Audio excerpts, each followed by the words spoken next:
اما بعد فاعوذ باللہ من الشیطان الرجیم بسم اللہ الرحمن الرحیم وَلَقَدْ كَرَّمْنَا بَنِي آدَمَ صدق اللہ مولانا العلی العظیم وبلغنا رسولہ النبی الکریم الامین المکین الرؤوف الرحیم۔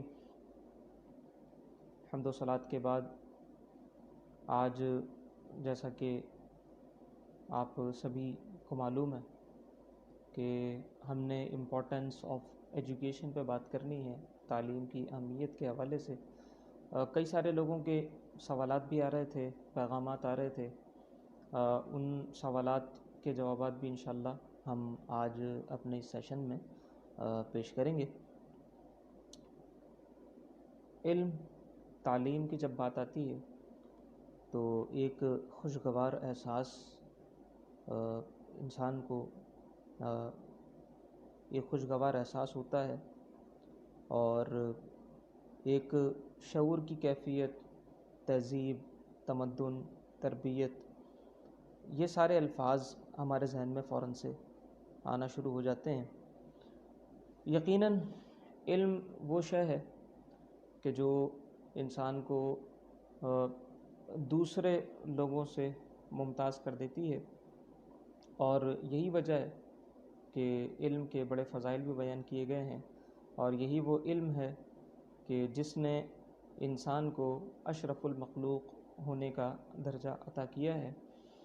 فرشتوں کے سامنے جب حضرت آدم علیہ نبینا و علیہ الصلاۃ والسلام نے اسماء گرامی کے نام پیش کیے تھے، قرآن کریم میں بڑی تفصیل کے ساتھ تذکرہ موجود ہے، تو یہ وہی علم تھا کہ جس کے ذریعے سے حضرت آدم علیہ نبینا و علیہ الصلاۃ والسلام کی فضیلت کو اللہ رب العزت نے فرشتوں پر ظاہر کیا تھا۔ سوالات کچھ لے لیتے ہیں ہم، کیونکہ سوالات کئی سارے ہیں، سیشن کا وقت ہمارا مختصر ہے۔ سب سے پہلا سوال تو آج کا ہمارے پاس تھا کہ انسانی طرز زندگی میں تعلیم کا کیا کردار ہے۔ تو دیکھیے کہ انسانی طرز زندگی میں، جیسا کہ ہم نے عرض کیا کہ تعلیم جس کے پاس ہوتی ہے وہ دوسرے لوگوں سے اس کو ممتاز کر دیتی ہے۔ جہاں ایک تعلیم یافتہ شخص بیٹھا ہوا ہوتا ہے، وہ اپنی گفتار سے، اپنے انداز سے، اپنے افکار سے، اپنے کردار سے، اپنے اعتبار سے وہ بالکل ہی جدا نظر آتا ہے۔ گویا کہ جانوروں کے درمیان بھی اگر آپ دیکھیں، چرند پرند کے درمیان بھی اگر آپ دیکھیں، ایک عام پرندہ، ایک عام طوطا جو بولتا نہیں ہے، اس کے مقابلے میں آپ کو وہ طوطا اچھا لگتا ہے جو باتیں کرتا ہے، جو بولتا ہے، جس کو نالج ہوتی ہے، جس کو علم ہوتا ہے۔ اچھا، اسی طریقے سے جب آپ فقہ کی کتب کا مطالعہ کریں تو شکاری جانوروں کے حوالے سے جب آپ جا کر دیکھیں گے تو ان کے احوال آپ کو عام جانوروں سے مختلف نظر آئیں گے۔ مثال کے طور پر ایک کتا ہے، وہ اگر کسی حلال جانور کو پکڑتا ہے تو اس کا جو شکار ہے اس کا معاملہ مختلف ہوگا، اور ایک سدھایا ہوا کتا اگر کسی جانور کا شکار کرتا ہے تو اس کے احکام مختلف ہیں۔ تو معلوم یہ ہوا کہ اس ذریعے سے، علم کے ذریعے سے جانوروں کے درمیان بھی جو ہے وہ امتیاز جانوروں کو حاصل ہو جاتا ہے، ایک امتیازی کیفیت، امتیازی صفت، امتیازی وصف انہیں عطا ہو جاتا ہے۔ تو یہ ایک ایسی شے ہے کہ جو اپنے افراد کے درمیان جو صاحب علم ہو اس کو ممتاز کر دیتی ہے۔ گھر والوں سے کیسے پیش آنا ہے، والدین سے، بڑوں سے، بزرگوں سے، بچوں سے کیسے پیش آنا ہے، اور اخلاقی ہماری اقدار کیا ہونی چاہیے، یہ ساری چیزیں جو ہے وہ ہمیں علم سکھاتا ہے۔ اچھا، اسی طریقے سے ایک سوال اور ہمارے پاس آیا تھا کہ ہمارا تعلیمی نصاب وہ کیا ہمارے اندر شعور پیدا کر رہا ہے۔ تو دیکھیے، گزارش یہ ہے کہ تعلیمی نصاب ہمارا وہ بہت ہی زیادہ، یعنی آپس میں ایک دوسرے سے مختلف ہے، کوئی ایک تعلیمی نصاب ہمارے پاس نہیں ہے۔ تو اس سے پہلے سوال یہ ہونا چاہیے کہ ہمارے پاس جو مختلف تعلیمی نصاب ہیں، کیا ان کو ہونا چاہیے یا ایک ہی تعلیمی نصاب قوم کے لیے اور ملت کے لیے اور شہریوں اور ملک کے واسیوں کے لیے ہونا چاہیے۔ ہمارے پاس آپ کو کیمبرج کا بھی نظام تعلیم ملے گا، عام پرائیویٹ اسکولز جو چل رہے ہیں ان کا آپ کو نصاب تعلیم ملے گا۔ اچھا، اسی طریقے سے ہمارے گورنمنٹ میں آپ جا کر دیکھیں تو وہاں معیار تعلیم بالکل مختلف ہے، بہت جدا ہے۔ تو یہ جو ہمارے یہاں معیارات ہیں نا مختلف قسم کے، سب سے پہلے تو ان معیارات کو ختم ہونا چاہیے، ایک ہی معیار تعلیم ہونا چاہیے، ایک ہی ہمارا نصاب تعلیم ہونا چاہیے۔ اب اس سے ہوتا کیا ہے؟ ہوتا ہے کہ بچوں کے ذہن پر اس کے جو ہے منفی اثرات مرتب ہوتے ہیں۔ جو گورنمنٹ اسکول کے اندر پڑھنے والا بچہ ہے اس کے ذہن پر جو اثرات مرتب ہوتے ہیں وہ ظاہر ہے کہ ایک احساس کمتری کا شکار ہوتا ہے۔ ایک کیمبرج والے کے سامنے جب آتا ہے، جب اس سے بیٹھ کر بات کرتا ہے تو وہ ایک احساس کمتری کا شکار ہو جاتا ہے، اور وہ جو ہے کیمبرج والا وہ ایک احساس برتری کا شکار ہوتا ہے کہ جیسے ہم ہی اس ملک میں جو ہے وہ رہنے کے حقدار ہیں، حکومت کرنے کے حقدار ہیں۔ اور جو گورنمنٹ میں بیچارہ پڑھ رہا ہے گورنمنٹ اسکول میں، اس بچے کو یہ اندازہ ہوتا ہے کہ میں نے کسی بہت بڑی پوزیشن پہ تو جانا نہیں ہے، میں نے کسی اچھا کوئی عہدہ تو حاصل کرنا نہیں ہے، اس لیے کہ میں کسی گورنمنٹ اسکول سے پڑھ رہا ہوں۔ تو یہ جو ہمارے یہاں تعلیمی معیارات ہیں ان کو جو ہے وہ ختم ہو کر ایک تعلیمی معیار ہونا چاہیے، ایک ہمارا تعلیمی نصاب ہونا چاہیے، یہ بہت ضروری ہے۔ جب یہ سب ہو جائے گا تو پھر شعور کی باتیں تو پھر آگے ہوں گی۔ بنیادی چیز یہ ہے کہ ایک تعلیمی نصاب ہو تاکہ جو ہے وہ سب ایک ذہن اور ایک جو ہے وہ سطح پر رہیں۔ اگلا سوال ہمارے پاس یہ تھا کہ عام خیال یہ ہے کہ تعلیم بہتر روزگار کے لیے حاصل کی جاتی ہے، جب یہاں روزگار کے مواقع ہی نہیں ہیں تو پھر جو ہے وہ تعلیم کیوں کر حاصل کی جائے۔ تو دیکھیے، گزارش یہ ہے کہ تعلیم روزگار کے لیے حاصل نہ کی جائے، تعلیم صرف اور صرف اللہ کی رضا کے لیے حاصل کی جائے، دین اسلام کی سربلندی کے لیے حاصل کی جائے، اپنی تربیت کے لیے حاصل کی جائے، اچھے برتاؤ کے لیے حاصل کی جائے، اچھے اخلاق کے لیے حاصل کی جائے۔ یہ وہ اچھی نیتیں ہیں کہ جو حصول علم کے لیے ہونی چاہیے۔ یہ تو ہماری نیت ہونی ہی نہیں چاہیے کہ ہم علم حاصل کر کے دنیا کمائیں گے۔ کئی احادیث ایسی وارد ہیں کہ جن کے اندر دنیا کمانے کے لیے علم حاصل کرنے کی مذمت کی گئی ہے، اور جو فضائل وارد ہیں حصول علم کے تعلق سے، مثال کے طور پر فرشتے طالب علم کے قدموں کے نیچے پر بچھاتے ہیں، یا وہ طالب علم کے جو دین کی سربلندی کی تگ و دو کرتے ہوئے اس دنیا سے چلا جاتا ہے، جنت میں اس کے اور انبیاء کے درمیان ایک درجہ ہوگا۔ اس طرح کی جو احادیث وارد ہیں، مچھلیاں سمندروں کے اندر دعائیں کر رہی ہیں، زمین و آسمان کی مخلوقات طالب علم کے لیے دعائیں کر رہی ہیں۔ یہ جو سارے فضائل وارد ہیں یہ اسی طالب علم کے لیے ہیں جو دین متین کی سربلندی کے لیے اور اچھی نیت کے ساتھ تعلیم کو حاصل کرتا ہے، نہ اس لیے کہ میں اس سے دنیا کماؤں، نہ اس لیے کہ اس سے میں روب جھاڑوں، نہ اس لیے کہ اس سے میں جھگڑے کروں لوگوں سے جا کر، یا میں لوگوں سے واہ واہ کرواؤں، لوگ میرے لیے کھڑے ہو جایا کریں، لوگ میری عزت کیا کریں۔ ان ساری نیتوں سے اگر علم حاصل کرے گا، تعلیم حاصل کرے گا، تو یہ جو ہے وہ صرف اور صرف ہلاکت کے سوا اور کچھ بھی نہیں ہے۔ دیکھیں، روزگار کا انتظام تو اللہ رب العزت نے فرما ہی دیا ہے، کوشش کرے انسان تگ و دو کرے تو روزگار کا انتظام ہو ہی جاتا ہے۔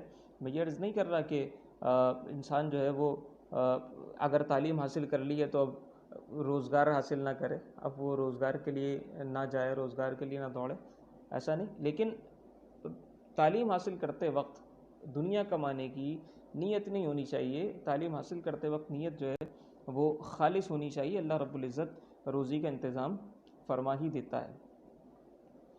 اگلا سوال ہمارے پاس تھا کہ بچوں میں شعور پیدا کرنے کے لیے کیا ضروری ہے، اور ہمارا جو تعلیمی نصاب ہے وہ کتنی حد تک بچوں کی تربیت کر رہا ہے اور بچوں کے اندر شعور پیدا کر رہا ہے۔ دیکھیے، اس حوالے سے میں گزارش کر چکا ہوں ایک آدھ سوال پہلے کہ تعلیمی نصاب ہمارا ایک ہونا چاہیے، اور تعلیم کے ساتھ ساتھ تربیت بہت ضروری ہے۔ بغیر تربیت کے تعلیم سے ہمیں وہ فوائد حاصل نہیں ہو سکتے کہ جو حاصل ہونے چاہیے۔ یہی وجہ ہے کہ آج آپ کو اچھا سائنسدان مل جائے گا، آج آپ کو اچھا انجینئر مل جائے گا، آج آپ کو اچھا ڈاکٹر مل جائے گا، لیکن اچھا انسان آپ کو بہت ڈھونڈنا پڑے گا۔ آپ کچھ سالوں پہلے چلے جائیں، اپنے والدین سے پوچھیں، اپنے دادا دادی سے پوچھیں، اپنے نانا نانی سے پوچھیں، تو اندازہ ہوگا کہ اس وقت لوگوں کی بڑی قدر ہوا کرتی تھی، بزرگوں کا بڑا احترام ہوا کرتا تھا. تو یہ اصل میں تربیت تھی، ماں کی گود سے تربیت ہوا کرتی تھی، اساتذہ تربیت کیا کرتے تھے. اب تربیت کا فقدان ہو رہا ہے. اب تو یہ ہو گیا ہے کہ ذرا سا اگر استاد کسی بچے کو ڈانٹ دیتا ہے یا اس کی غلطی پر اسے مار دیتا ہے، استاد باپ کی جگہ ہوتا ہے، لیڈی ٹیچر ہیں وہ ماں کی جگہ ہوتی ہیں. وہ اگر کسی کو ڈانٹ دیتی ہیں، مار دیتی ہیں، تو اب تو جناب وہ بچہ بھی ڈر ہو گیا ہے، وہ بچہ بھی شیر ہوتا ہے. اس کو جب گھر سے شے ہوتی ہے کہ ذرا تمہاری مس یا تمہارے سر تمہیں کچھ بول کر تو دکھائیں، پھر ہمیں بتانا، پھر وہ جا کر جو ہے وہ ان کے انسٹیٹیوٹ کے اندر، اسکول کے اندر ایک ہنگامہ کھڑا کر دیتے ہیں، اور بچے کے سامنے وہ والدین کی بے عزتی کرتے ہیں، ان کی تذلیل کرتے ہیں، ان کی تحقیر کرتے ہیں. تو پھر بچے کے دل میں وہ کس طرح ان کی قدر ہوگی، عزت ہوگی؟ جب قدر و عزت نہیں ہوگی، قدر و منزلت نہیں ہوگی، تو وہ ان سے کیا سیکھے گا؟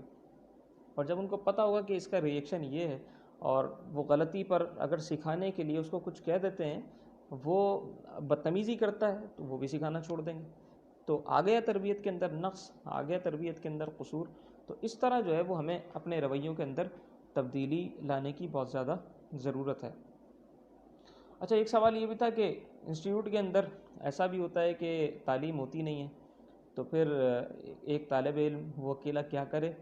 تو دیکھیں، یہ تو ظاہر ہے کہ جس نے جس چیز کا بیڑا اٹھایا ہے، جس کام کے لیے وہ پیسے لے رہا ہے یا جس کام کی اس نے ذمہ داری لی ہے، تو اس کو وہ کام کرنا چاہیے. اگر باوجود اس کے کہ ذمہ داری لی ہوئی ہے، پیسے لے رہا ہے، اس کے باوجود وہ وہاں پر تعلیمی سرگرمیوں کو جاری نہیں رکھ رہا، تو یقیناً یہ غلطی ہے، ایسا نہیں کرنا چاہیے. اور اگر کسی طالب علم کے ساتھ ایسا ہو رہا ہے تو وہ ظاہر ہے کہ کوئی دوسرا ادارہ تلاش کرے، کسی دوسرے انسٹیٹیوٹ کے اندر وہ ایسی جگہ ایڈمیشن لے جہاں تعلیمی سرگرمیاں جاری ہوں اور جس سے وہ مطمئن ہو. ورنہ یہ کہ اپنے گھر پر انفرادی طور پر وہ مطالعہ کرے، اور جس طرح ہو سکے وہ کسی کو اگر پرسنلی ہائر کر سکے تو پرسنلی ہائر کر کے ان سے وہ استفادہ کرے. ایک سوال ہمارے پاس یہ بھی آیا تھا کہ کسی کو تعلیم یافتہ بنانے کے لیے استاد کی بھی ذمہ داری ہوتی ہے، اور یقیناً اس کے گھر والوں کی بھی ذمہ داری ہوتی ہے. والدین کا اس کے اندر کتنا رول ہوتا ہے؟ اچھا، ہم نے عرض کیا کہ والدین کی تربیت بہت زیادہ ضروری ہے. والدین اگر بچوں کو انسٹیٹیوٹ کے رحم و کرم پر چھوڑ دیں گے تو ان کی تربیت اس معیار کی نہیں ہو پائے گی. اور یہی معذرت کے ساتھ آج کل ہو رہا ہے. اسکولز کے اندر، کالجز اور یونیورسٹیز کے اندر جس لیول کی تربیت ہو رہی ہے، جس لیول کی تعلیم ہو رہی ہے، اس کی کچھ وجوہات یہ بھی ہیں کہ طلبہ کے اندر بھی ان کی نیچر کے اندر تبدیلی آ گئی، ان کے والدین کی نیچر کے اندر تبدیلی آ گئی، جو ہم نے بھی عرض کی. کچھ حالات تو وہ بھی ناگفتہ ہیں، لیکن اس طرف سے بھی، یعنی اساتذہ کے شعبے کی طرف سے بھی کچھ حالات ایسے ہیں کہ جو ہے وہ پریشان کن ہیں اور پریشانی کا باعث ہیں. تو ان کو بھی اپنے رویوں کے اندر کچھ تبدیلی لانی چاہیے. والدین گھر پہ جب تک بچوں کی تربیت نہیں کریں گے، اساتذہ کے رحم و کرم پر ان کو چھوڑ دیں گے، یہ بھی غلط ہے. روزانہ پوچھیں، ڈیلی ڈائری چیک کریں کہ آج کیا کام ملا ہے. بچے کے اوپر بھی ایک ذمہ داری ہو کہ نہیں، میں گھر جاؤں گا تو میری والدہ پوچھیں گی، میرے والد پوچھیں گے. اور یہی وجہ ہے نا کہ ماں کی گود کو بچے کی پہلی تربیت گاہ قرار دیا گیا ہے. آج معذرت کے ساتھ ہم اسکولز کے اوپر اتنا رلائے کرتے ہیں کہ بچہ چھوٹا سا ہوتا ہے اور چند بس سالوں کا ہوتا ہے، برس کا، اور ہم نے فوراً اسکول کی نظر اس کو کر دینا ہوتا ہے. گھر کے اندر بھی کچھ بچے کی تربیت کریں، گھر میں بھی اس کو کچھ سکھائیں، بچے کو کلمہ پڑھنا سکھائیں، بچے کو چھوٹی چھوٹی دعائیں سکھائیں. یہ وہ چیزیں ہیں کہ جو بچے کی تربیت میں ہونی چاہیے. اچھا، ایک سوال اور آخری ہے، اور وہ اس سے چونکہ ریلیونٹ ہے، اس لیے میں یہیں اس سوال کو بھی ساتھ میں لے رہا ہوں اور ملا کر اس کا جواب ہو جائے گا. وہ یہ کہ گھر کا ماحول جب تک تبدیل نہیں ہوا تو کیا بچے کے اندر تبدیلی ہو سکتی ہے؟ یعنی بچہ تبدیل ہو جائے، گھر کا ماحول تبدیل نہ ہو. یہ بھی ہمارے اندر نا ایک بڑا قصور ہے ہمارا، اور ہمارے معاشرے کا المیہ ہے.